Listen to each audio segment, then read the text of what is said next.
Aquaman7, and today we are looking at a video by Nerdwriter called Hollywood is Cooked. And I just want to see, the latest goss that's going on with this. Let's have a look. What's going on there? Well, Mel Gibson. the industry is dying there. You're seeing some kind of atrophy from which it may or may not recover. And I think there are many causes for that. Nerderotic.com. Greetings, you over 1 million practitioners of common sense and the 40% who haven't subscribed yet. Hollywood was once the land of imagination, and now it has become collectively a crime against imagination. Now, if it seems like I make a video like this towards the end of every year over the last few years, you'd be right. I'd love to be in the position to say, hey, Hollywood had a pretty good year, but unfortunately, that's not the case. I don't make the rules, I just make the observations, and without a doubt, the entertainment capital of the world is in a half-decade slump, and now some are starting to come to the realization that this might not get fixed. It has been reported that Tinseltown has lost nearly a third of everyone working in the industry, which coincidentally matches the amount of ticket sales they've lost over the same amount of time. I don't think I'm going out on a limb by saying 2025 has been one of the worst years for film in living memory, not counting the year Hollywood took off for COVID. And it'll probably go down as the year of the slopbuster. Case in point, at time of recording, the only billion-dollar film is Lilo and Stitch, and the only one that almost made $1 billion was Minecraft, neither of which will go down in the annals of cinema history. Now, there were some surprises, a couple of movies that were bogged down by their budget, so it limited their profitability. One was good, one not so much. F1 and Superman, and some were very profitable, like the I haven't watched F1 yet. I need to watch it. And Weapons, among others, and most of those successes came from Warner Brothers, who we will get to. But most of the year was filled with flop after flop after flop, and worse, months of nothing, including this past October, which was the worst domestic box office for Hollywood in 27 years without adjusting for inflation. This is a slump that was finally busted by the 9th Predator movie, which has massively overperformed. Its original opening weekend box office estimates were $25 million, and it brought in $40 million, which is great for Disney because they needed a hit, and great for movie theaters. Unfortunately, this doesn't even stop the bleeding. And we'll get to that as well. It's no longer a question that this is the end of Hollywood as we know it. The only question left is, why is Hollywood dying? And the many answers to that one question can be filed under 5,000 paper cuts, so cool. And one massive self-inflicted wound that's starting to fester, which is a shame considering Hollywood has survived a lot over the last century, including but not limited to world wars, pandemics, scandal, recessions, scandal, depressions, strikes, scandals, the Red Scare, where they went after some people who weren't communists and a lot of people who were, the Paramount antitrust case that ended the studio system, forcing the studios to sell the theaters that they owned. And it really was quite the monopoly, because the most movie tickets sold in American history were in 1946, with an estimate 4.067 billion tickets sold, when death stared them right in the face with television, VHS, and DVD. Tinseltown managed to not only adapt, but thrive. It was in the mid-'80s when Hollywood started making more money from home entertainment than in the theaters, and the profits grew by orders of magnitude, with DVD, where at its peak, that was 60% of Hollywood's revenue. And it was roughly around the DVD era where the runaway production problem in Hollywood started to escalate due to the increase in foreign tax incentives. Both became a thing in the 90s. Something else that was coming down the pike that was developed in that decade that would be the biggest revolution and disruption to Hollywood: the internet. And while Blu-ray was able to offset the sagging DVD sales, physical media peaked in 2007. Coincidentally, the same year Netflix launched its streaming service, and by the mid-2010s, that was the primary way people were consuming their media. Again, coincidentally, with the widespread adoption of smartphones. This is also around the time cord cutting became a thing, costing Hollywood billions. And 2019 was the first year streaming revenue surpassed theatrical revenue, to the tune of $48 billion to $42 billion. And in late 2019 and early 2020, one of the most amazing coincidences of all happened. 4 major streaming services were launched right before COVID: Apple TV, Disney Plus, Peacock, and HBO Max. During the government overreaction to a cold, Hollywood was considered by California to be essential. Unfortunately for them, The rest of the population wasn't, and they couldn't. I guess go it see was the in the movies. end just But a thanks cold, to that yeah. horrific government overreaction to a cold, streaming exploded. And shockingly, the bubble burst once people were allowed to go outside. And the only reason theaters didn't collapse is because they were subsidized by the American taxpayer. This was also around the time the Chinese box office started its very sharp decline. And Tinseltown found out Damn. once you break the habit of going to the movies, it's very difficult to get the audience back. So in their infinite wisdom, they decided to shut down their entire industry again, just when things were starting to ramp up again with the worst time strikes in American industry history. And we're not done with that, but the one thing I have Oh, yet to God, mention is fucking the hate J.J. decline in Abrams. quality. And while that had been happening for a while due to the previously mentioned 1,000 paper cuts, things were made demonstrably worse in the years 2016 and 17 with the election of President Donald Trump, when Hollywood collectively lost its mind and chose a side against half of the American people and a movement called Me Too. So yes, Yeah. Hollywood was already in decline for a lot of the reasons I mentioned. I didn't get to them all. And yes, they've always been liberal, but overwhelming TDS combined with the fraud movement Me Too, which had a lot to do with each other, was crossing the line of demarcation into an era that would become the most costly in the industry's history. With Me Too / Time's Up, it was a legitimate movement at first, with Harvey Weinstein, a person that Hollywood Yep. celebrated, including Meryl Streep calling him a god, and pretty much everyone in town knowing what he was doing, finally coming to terms. The amount of shit that he got away with, and the amount, I've seen a video of all the actresses thanking him, calling him the best person ever. They're full of it, absolutely full of it.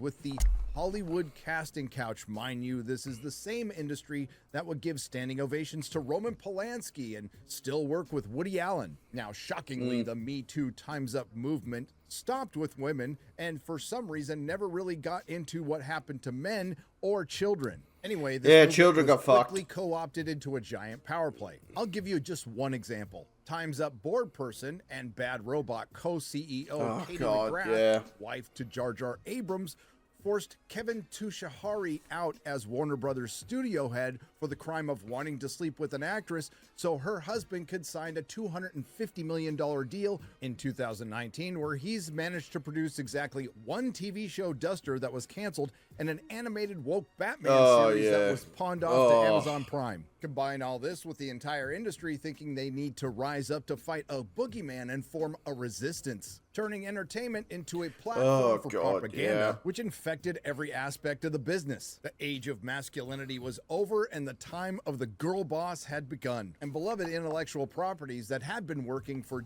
decades were sacrificed on the altar of agenda. Things like Star Trek, Doctor Who, Marvel, Wheel of Time, The Witcher, Lord of the Rings, and The Terminator. And of course, Star Wars, with the worst example of them all, The Acolyte, which was produced and written by Leslie Headland, the former personal assistant to Harvey Weinstein. Traditional male The Acolyte, man, that is such a fucking crime to humanity, that fucking show. brands that used to be for everyone turned into female brands for absolutely no one and filled to the brim with the message. And when the paying customer started speaking out against this, well, they became the problem. And this brings us to the grievous self-inflicted wound and the one thing most of the media will not discuss at all: making an enemy out of the audience. Turns out alienating your potential paying customers is not a good plan. Ricky Gervais tried to warn you 5 years ago. If you do win an award tonight, don't use it as a platform to make a political speech, right? You're in no position to lecture the public about anything. You know nothing about the real world. Most of you spent less time in school than Greta Thunberg. So, if you win, right, come up, accept your little award, thank your agent and your God. A sentiment that was recently echoed by Billy Bob Thornton on Joe Rogan. There's something about having heroes that are unattainable for you. That way they can stay in that magic spot. So I think we've lost magic and mystery and all these things. First of all, unless you have really Damn, he's fucking skinny. I don't remember him fully, who the hell would want to listen to an actor or a musician talk about politics? You know what I mean? It's like, are we supposed to follow this? I mean, if we are, what if they lead you down the wrong road? If you have $1 billion and you want to save the Badgers, can save them.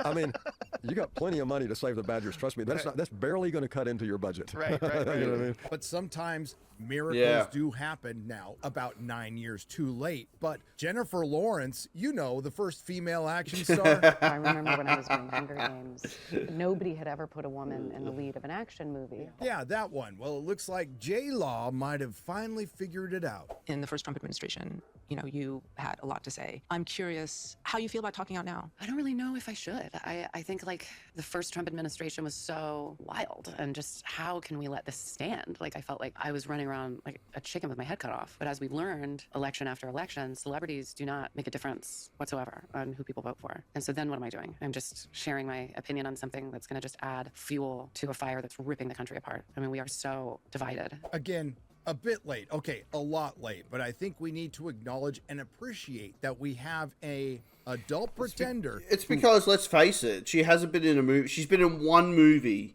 ever since she kind of went out with all that shit. She was in that movie, with the comedy one where she got naked or whatever. And that's been it, you know. I think there was another movie that came out recently, but they get blacklisted, I guess. Hasn't changed their political side, acknowledging their behavior and how it's affected not only her, the entire industry. An industry that's played its part in dividing the country. An industry that, quite frankly, doesn't have the luxury of losing any customers. An industry that needs about 1,000 more Billy Bob Thorntons and at least a few more Jennifer Lawrences in that moment. And I don't think anyone would say no to more Sydney Sweeneys. Maybe specifically. Yes, I've seen this. This is so good. White people shouldn't joke about genetic God. superiority. Like that was kind of like the criticism, broadly speaking. And since you were talking about this, I just wanted to give you an opportunity to talk about that specifically. I think that when I have an issue that I want to speak about, people will hear. And God, a lot I less love her Mark so Ruffalo, much. Sean Penn's, Pedro Pascal's, Yep. and Stephen Colbert's, Yep, whose all attitude losers. towards you, the general audience, is to educate the low information pleb. Why should shows like mine continue to exist? Oh, we're like your friend, who at the end of the day paid attention to the news more than you did. And you're aware of it. No. You didn't do the detail work that we did. No, Stephen And then Colbert. we curate I that wish Jimmy back Fallon, Jimmy at the end Kimmel, of the sorry, day. and It's Fallon. really Fuck more both of about them. They're how pieces we of shit. feel about her. I, as the person who like is the vehicle for that. What? We're not telling people what to think. We're just trying to show them how. And the Yep. reason Stephen Colbert is getting fired is not because a president doesn't like his views. It's the company he works for doesn't like his lack of viewers. And Yep. that's now a concern for his entire region. Tinseltown is way past the time of shut The up and amount act. of people that I know that were all like, no, it's because of Trump and Trump's done. He's done nothing. It's because of the studios. Hell, they wanted Jimmy Kimmel gone. They tried to go, yep, we're getting rid of this. But then I think there was contract reasons that they had to keep it. And it's the same with this guy. They were like, yep, we want to get rid of him because his views are shit. But they all blamed it on Trump and the president and everything like that. But they have nothing to do with it. It's kind of amazing.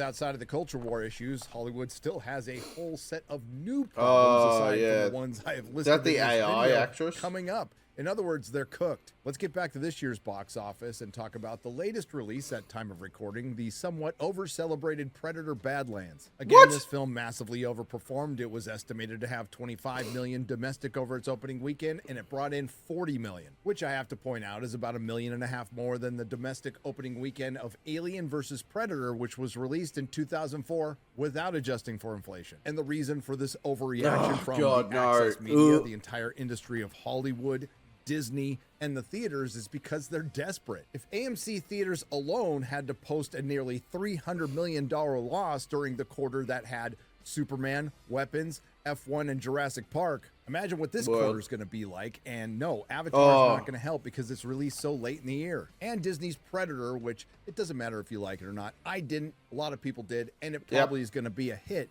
But let's keep in mind, counting streaming, it's the 9th Predator movie in a year filled with remakes, prequels, sequels, Yeah, interquels, I get and that. midquels. Out of the 35 to varying degrees major releases this year, only 5 could be considered, and I'm using air quotes here, original. And it would have been 36, but they decided to move another sequel to next year, Mortal Kombat 2. Another top 5 movies Yeah, in the world, only not 3 happy come about from that. the States, and only 1 is original. Number 1 is Ninja 2 from China, and number 5 is an anime, Demon Slayer, which beat every superhero movie, including Superman. In other words, That's hilarious. storytelling-wise and big-budget film-wise, we haven't seen a lot of innovation lately. As a matter of fact, they've turned creative bankruptcy into a science. And I can't say the term slop, when it's applied to this stuff, is overused because it's so damn applicable. As it stands right now, Warner Brothers had the best domestic box office this year with movies like Minecraft, F1, Superman, Weapons, Sinners, Conjuring 75, whatever it was. And they just got put up for sale. Conjuring and one of the 75. potential buyers is a smaller studio,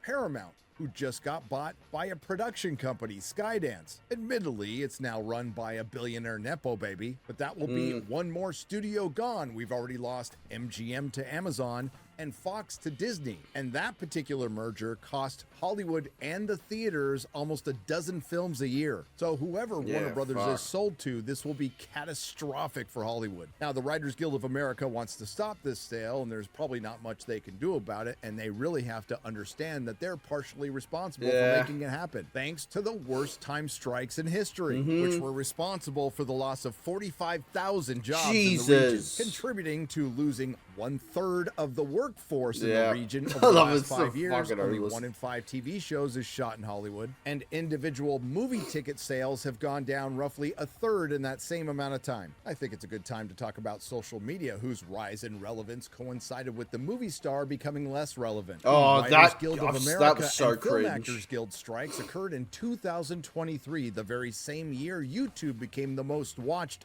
television network. That was also the year the audience became the competition. And that so-called modern audience that Hollywood was willing to sacrifice so much for that never existed because there's only the audience. Turns out they lost a generation and they're about to lose another. But as far as Gen Z is concerned, whose average age is about 20 years old, only 13% say going to movie theaters is their preferred method of watching content. And that's not a surprise considering for 1/3 to 1/4 of their life, Hollywood's been shoveling shit at them. And it doesn't help that the gaming industry absolutely dwarfs the entertainment industry. The question now is, can this even be fixed? How does Hollywood get people back in the theaters? Because it is still a vital component to their ecosystem. Some are suggesting make theaters bigger. You mean like IMAX? There's PLMs, 4DX, D-Box, and ScreenX, which looks really cool, but there's one problem. Hollywood would have to regularly release good movies. They would need an Avatar, which isn't a good movie, every month. Hey! That ain't happening. Nah, What's the fuck you. incentive, Avatar's considering great. Streaming revenue has surpassed the worldwide box office revenue, and I didn't know this until I looked it up.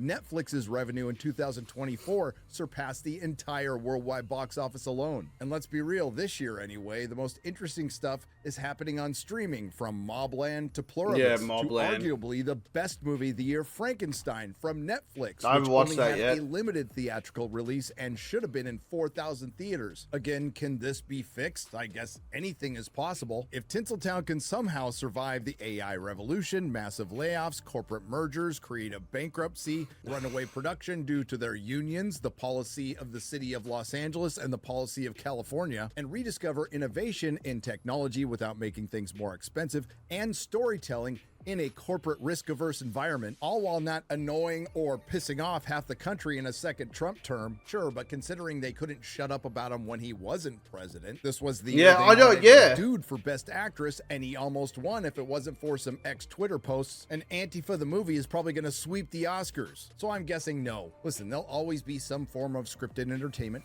and movies in movie theaters, but the days of a centralized Hollywood, well, they are numbered, and they have no one to blame but themselves. And while surprisingly, I'll agree with Matt Walsh's assessment that pop culture peaked in 2008, I don't necessarily think it's dead. It's just changing. To what? I have no idea. And I still believe authenticity is the currency of the future, at least until the robots come along and enslave us all. Nerdlogic.com. Oh, it's amazing. Like, you know, I think they're going to write books about this, about what's happened in Hollywood. They're going to write books about it, and it's going to go down as, like, what the fuck happened? Like, how did we get to this point that people aren't going to the movie theaters? Streaming sometimes fails, you know? It's amazing. It's absolutely amazing, you know? And that's the thing, and it's like, I look at Disney a lot, and a lot of the decisions they make with things, and I'm telling you, it's one day people are gonna study it and go like, how did they get these decisions? You know what I mean? Like, how did The Acolyte get made? You know what I mean? Like, someone's going to write a book about it, and it's going to be the best-selling book of how not to make a show or a film. You know, it's amazing. Absolutely amazing. And yeah, I generally thought this, like, this year has not been a great year for movies or games, to be honest, you know. I mean, the best game I played all year has been Rivals all year round. That's what I've been playing. And Battlefield 6, I guess. But yeah, everything else has just not been good. And then movie-wise, as I said, my favorite movie of the year is Predator Badlands, which I really liked, you know. I'm looking forward to Avatar as well. But yeah, but he made a good point about, like, it's the 9th Predator movie, and that's, you know, what's done well. You know, and which I get that, you know. It's like, you know, come on. But yeah, I don't know.